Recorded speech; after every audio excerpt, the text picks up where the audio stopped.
Alright, today we're going to be building the double barrel Nanocoil build on the Kayfun Lite, or any Kayfun variant actually.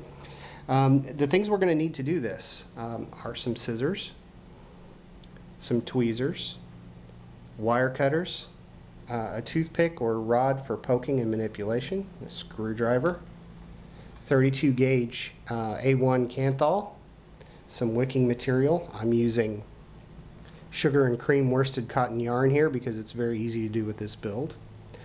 We're going to need a couple of wrapping guides. These are knitting needles from the Susan Bates sock set. These measure 1.6 millimeters in diameter. I measured them out with my calipers. And of course you'll want to have your Kayfun already disassembled and cleaned and ready to build.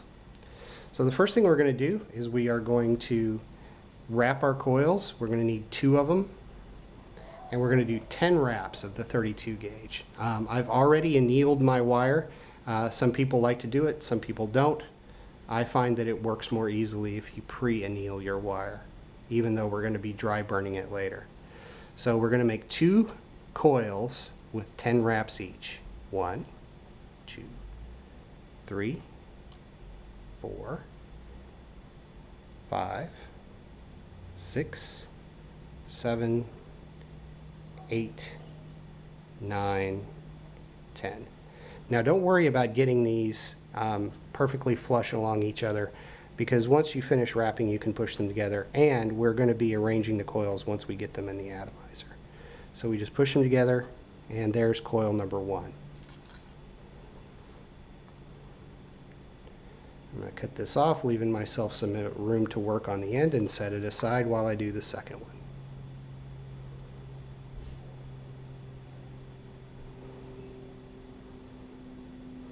Now I know this wire is very fine and it's going to be difficult to see, but if you've built on the Kayfun before, you've done this, so I'm not going to belabor that point.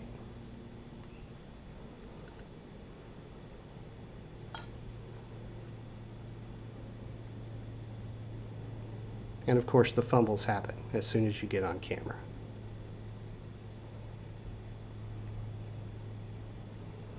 One, 2.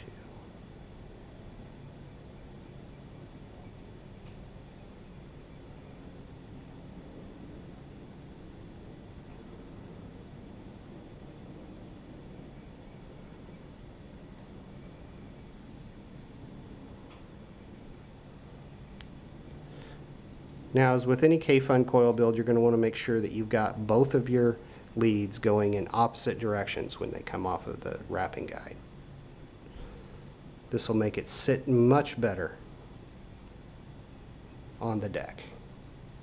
And we squeeze them together and cut it off, making sure to leave ourselves some room to work on the end.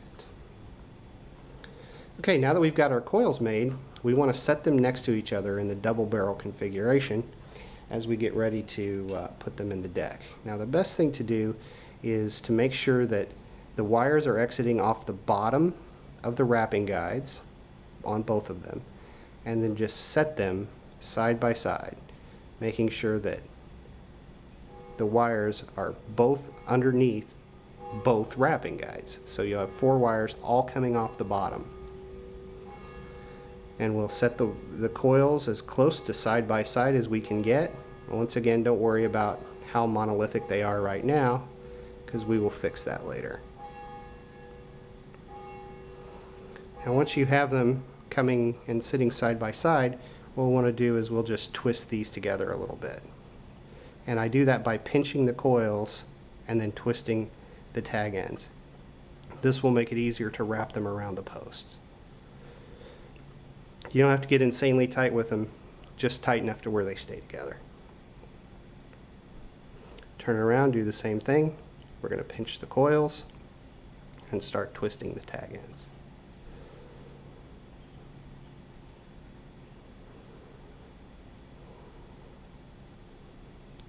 And for some reason, I'm having difficulty twisting these.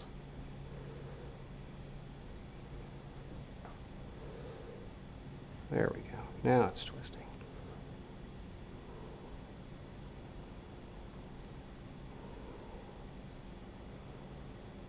There we go. All right, now we have our coils sitting side by side. The ends are twisted, and it's time to put them on the deck. So we bring our deck here, and we want to sit these coils directly across the deck between the screws. And if you notice, the way I'm setting these is that the leads come off of the coils ready to go clockwise around the screw. And you always want to do that because when we tighten the screw, it's going to be pulling on the wire rather than pushing on it, and this makes it much easier to get on the deck. So we give it a little tug to get it snug and tighten it down. And we don't want to go crazy tightening it just yet. We just want to get it held in place. We rotate the atomizer around, and now is the first time where you just kind of tug it a little bit and make sure that both of those coils are sitting as close to over the top of the air hole as possible. And we'll grab our other lead, and once again clockwise around the screw, and we're going to hold it snug as we tighten it down.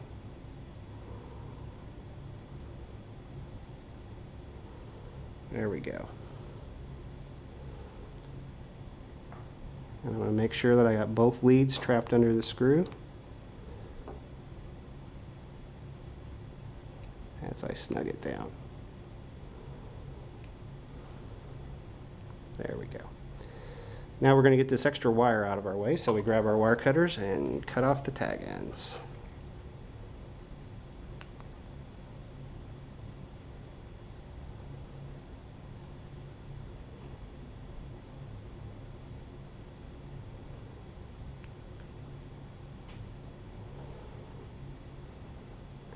Now, this is when we start trying to align our coils. We want them to be parallel with each other, and we want them to be directly over the air hole. So we pull them just a little bit, and then we want to lift up so they're not touching the deck. We give it a gentle little tug up, and we want to make sure that they're not touching each other, so we pull them apart just slightly. Now you want to make sure you don't pull them apart so much as that they're touching the screws, but just a little. And then we withdraw our guide rods, leaving our coils in place. Looks pretty good, as you can see.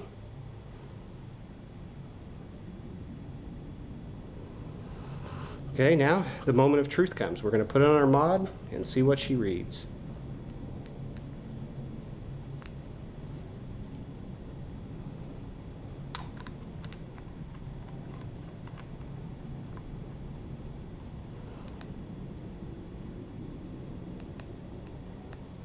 And we're reading 1.5 ohms, which is about what I was expecting. I was expecting 1.6, but 1.5 is good.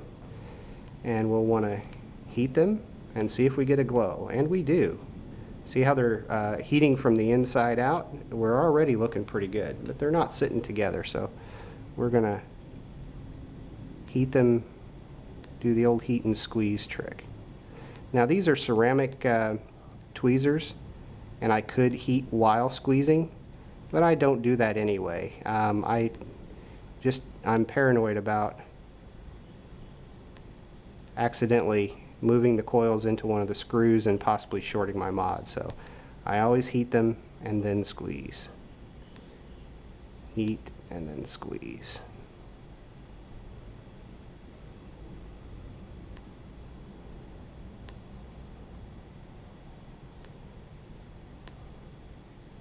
There we go. Now we have our coils sitting nicely together. Double barrel side by side. And I'm just going to move them slightly apart again.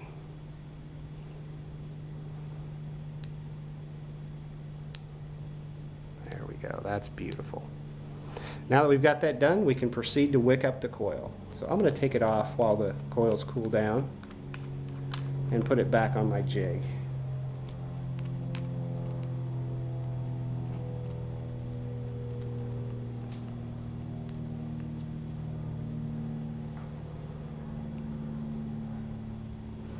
Okay, once again.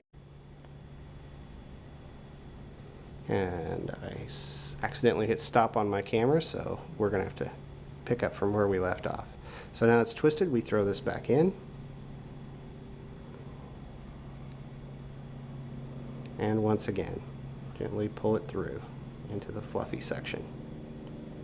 There we go.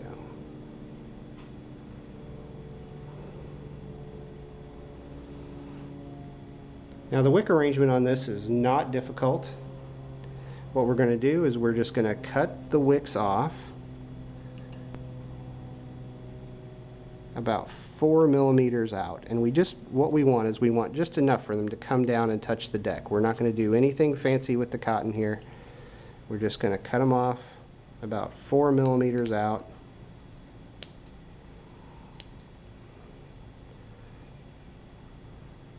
Perfect. And we'll do the same thing on the other side.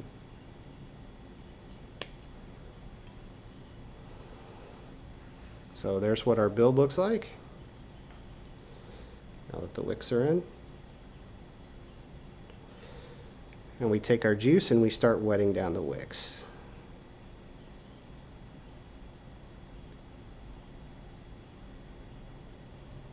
Give it a hefty dose, enough to soak in there. Sugar and cream, since it's twisted instead of fluffy like your normal bulk cotton, it takes a little while to wick in and reach its full potential. So we'll do that now, and then just start gently tucking the strands straight down to the deck. You want to make sure you don't get anything in these juice channels here, of course, and just kind of touch it down. That's why a toothpick or a little rod like this is very handy for touching that down. Once again, we want the ends of the strands to be touching the deck because this twisted wick will pull better from those ends. And just do the same thing on the other side, using the juice kind of to stick it to the side of the deck there.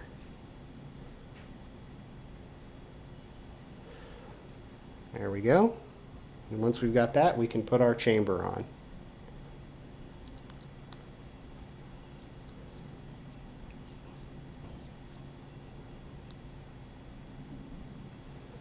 Next, we'll look down there. We'll make sure that nothing got twisted by putting the chamber on. And once again, I'll use my little poker to make sure that everything is aligned and the ends are still sitting on the deck. That looks beautiful. Absolutely beautiful.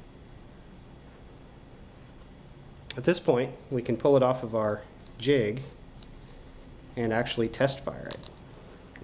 You don't want to dry fire cotton, of course. So we're going to put this back on our mod. Make sure our resistance hasn't changed. And once again, it's still 1.5 ohms, so that's good. We're going to give it a couple extra drops just in case.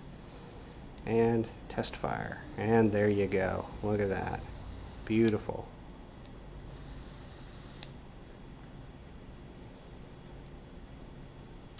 Next comes our chimney.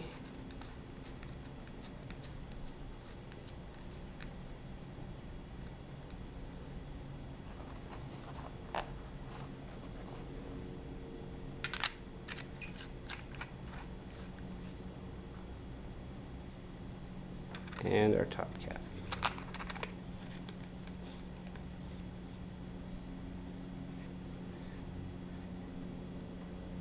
And there you have it. You've successfully done the double barrel shotgun build on the Kayfun Light. Thanks for watching, and have a great day.